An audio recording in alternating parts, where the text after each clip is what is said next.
It's a pretty common story. Both my parents were musicians, graduates of Oberlin College, and they met in Oberlin. And my mother was my first piano teacher. Again, probably a common story to many people. And at a certain age, we just didn't work. So she sent me to a friend of hers who became my teacher for the until I uh, went to college, basically. I sort of started off with my mother, and I was always very curious and interested. And from the beginning, I always really loved music, and I pretty much in the back of my head felt that that was what I was going to do.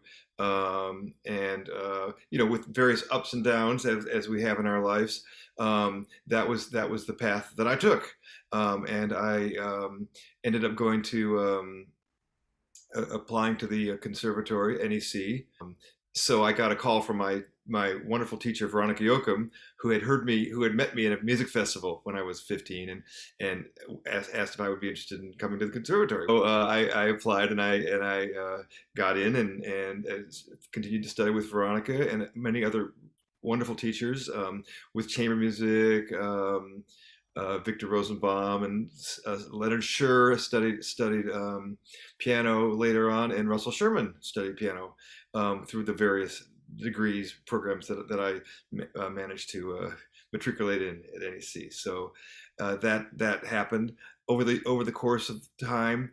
The thing that kind of drove me. And this might actually bring it to the Feldenkrais story. The thing that kind of drove me was my speed at assimilating information, which was I was very fast at sight reading and getting a lot of musical information quickly, and therefore I sort of went down the road of contemporary music because those of us who read quickly and learn quickly are invited into that world. I became very interested in that and did that.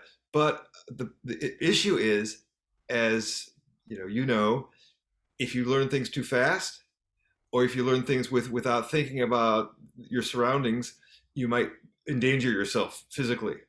And so many of us, I teach students all the time, and whenever I run into one that's like me, often, who learns too quickly and doesn't stop and slow down and see what's going on, it affects not just physically, it affects also sound production and really understanding how getting deeply into a phrase and deeply into harmonies, etc., etc. So I try to get people to slow down as I tried to get myself to slow down over the years. This journey in music led me in my early 20s to over practicing and not taking care of myself and developing an injury myself, and that was scary. And but I got past it, and with the help of actually a chiropractor, and continued on. And a few years later, we had this hired a babysitter to babysit our 2-year-old son. She was doing the Feldenkrais training herself, and she wanted me to be sort of her guinea pig, because as she's doing the training, she wanted to have someone to kind of give lessons to, and so I was glad to do that. I'd been interested in kind of different modalities like yoga and not too much Tai Chi, but a few modalities like that, because I realized late in life that how you are physically can help how you play. And to me, the most important thing was the music, how to play. And for many years, I was in denial. I was actually of the opinion that you just do the music and forget everything else. Just do the music. I always felt it was a little superfluous to think about anything else but just doing the music. And that's maybe a common fallacy. But anyway, I got to the point where I realized I needed to slow down, breathe, yoga. And so this babysitter introduced me to Feldenkrais, and I was extremely taken by it. And I read all the books, and I took lessons with her, and became just sort of immersed in it myself. And eventually, I decided that I wanted to do the training. In fact, I ran into this teacher a few years later, and she said, "You know, Randy," she stopped her car. We're in the same town. She stopped her car and said, "Oh, Randy, how are you? How are you doing?" I just found out that the Feldenkrais training is coming to the Boston area because it had been in New York and different places, and I couldn't find the time to do it. She says it's coming to the Boston area, and I really think I wanted to tell you about this because I know you were very interested in it, and I was. So I enrolled, and that's where that's how I sort of became excited about it. In your blurb, you mentioned that the method can help with coordination, injury prevention, and the well-being of a person. How does it work? Go through life not being aware of how our body is moving, basically. You know, we when we're thinking, we tighten up our jaw. When we're trying to do something, we tighten up our jaw without realizing it. Or all the piano students who raise their shoulders. And of course, I was one of those. I still am. You know, and the teachers would say, lower your shoulder, lower your shoulder. And it just it doesn't work unless you're. I mean, an awareness, a more total awareness of how you exist in gravity is really important, um, to move freely and to move spontaneously and to move creatively. And of course, we're not dancers, we're musicians. So there's this extra added thing where we're dealing with a tool or a violin or a flute or whatever. We're dealing with an instrument that we have to relate to physically, um, and yet all at the same time you add the complexity of your ear listening to pitches and melodies and intervals and harmonies, and then you add to that the complexity of thinking about qualities and characters and kind of the meaning behind music and how it affects us. It's a pretty complicated thing. And so one thing that really seems to take a back burner, and it can occasionally. I don't. It doesn't always have to be front and center. But one thing that really takes the back burner is one's physical comfort. And I actually jotted a few things down in terms of awareness of the quality of your movement. The reason why these lessons well, for the most part, gentle, non-stretching. It's not about stretching. It's not about reps. As you might have in a physical class. Is because when you're moving gently, your brain has a chance to realize more completely how all of you is involved in the motion. Even when you lift your hands to put them at the keyboard, you know what is required in your pelvis, what is required in your left knee, or what is happening. So as opposed to telling a student, okay, lift your arm and at the same time move your left knee in and press down to the floor, instead of saying all those instructions, you simply in a typical lesson ask the student to listen to themselves and see what happens when they make a gentle move. And again, if you make a very large mega move, you're not going to feel anything because it's going to have all this noise of your whole body moving, and you're not going to really have the delicate feeling of all of you moving. I'm not really explaining that very well, but that's really one of the centerpieces is small motions for the most part, slow motions for the most part. The lessons are often on the floor for the most part, often either on the back, on your side, or on your stomach. Um, Sometimes seated, sometimes standing, but often on the floor, because I think the floor, if you're lying on your back on the floor, um, you have less of you trying to contract your muscles holding you up, or so you're actually in a state where at least, for the most part, you're just letting gravity hold you rather than trying to hold yourself up.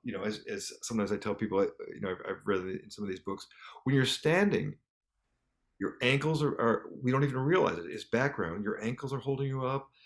Your jaw is muscles are holding that together. Um, Actually, without using a lot of muscles that you're not aware of, you would fall down.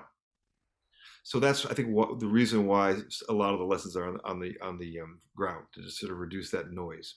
You could probably see that I'm really excited about it, and I really do believe that after a lesson, after a typically 30 to 40 minute lesson, people do notice a change, sometimes a profound change. And the one other thing to remember about this is that it's a nonverbal modality. When I first started to do it, I really wanted to blab and talk and think and talk out loud and think out loud when I was taking the lessons. And actually, it's very internal. So that's why it's pretty possible to do on Zoom. It's pretty possible to do remotely. Um, but all the things that happen are your own personal discoveries. And that's also exciting to a teacher to find out at the end of lessons. That's why I want to have a few minutes at the end just to share, to have people share if they would like some things changes they might have felt. Because during the lessons, you sometimes want to do is just talk, and what you should be doing is just sort of just being aware of what's going on. How effective it is for this method to help a pianist specifically with their technical issues, practicing long hours at the piano, and the posture overall. A great deal. First of all, the issue of posture is something that Feldenkrais tries to tackle. Posture is oftentimes talked about as a kind of a photograph, like this, lift your head up, move your legs this way, do this, and it's actually very limiting. What he is, I think, trying to get at is posture in motion, not a general posture that you're sort of stuck to, but a sort of a motion. So, for instance, in my music, just as example, over the last few years, I have gotten the habit of writing the letters FP in my music in certain places. And why I write that, what it stands for is frozen pelvis. So if I'm at a passage and I'm noticing myself and I'm saying, this passage for some reason is very difficult, and then I start thinking about it and I play it and I realize that my sitting is actually frozen. It's not fluid.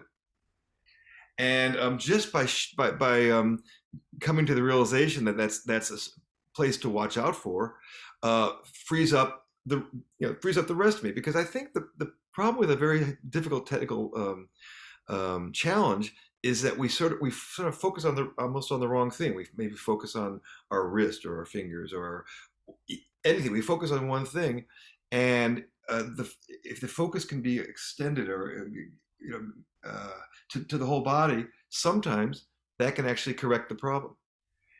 Ironically, when you give a private lesson, which is a lesson on a Feldenkrais on the table, and someone has a complaint about their right shoulder, we're actually taught, don't go to the right shoulder. Go somewhere else, because that's the back door. That's the back door to solving an issue. Anyway, that's a little tiny bit of how I try to use it. And of course, I try to use it in lessons. I try to use as we all do, our observational skills. Many of these things are things that I think musicians sort of intuitively have found over the years. I don't think anything is going to be huge surprise to most people who have taught and played piano or played any instrument, because we do deal with these physical things all the time. But it just is fascinating to see how much more there is to learn, I guess. When I was a kid and I was studying with my mother, and I don't know if other teachers, I'm sure other teachers do this too. I was her child, and she was a pianist, and she was teaching piano, and she could tell that I was interested, and she would play the piano, and she would, while she's practicing, I was tiny kid, and she would say, "Come sit on my lap and ride my hands." So I would get to ride her hands while she played. And as a little kid doing that, that's a very Feldenkrais thing to do, because I would be riding her hands, and then the rest of my body would be kind of sort of surfing with that. And so in a way, that kind of method for a young whatever kid, was certainly was memorable to me. And I think it sort of ties into this Feldenkrais.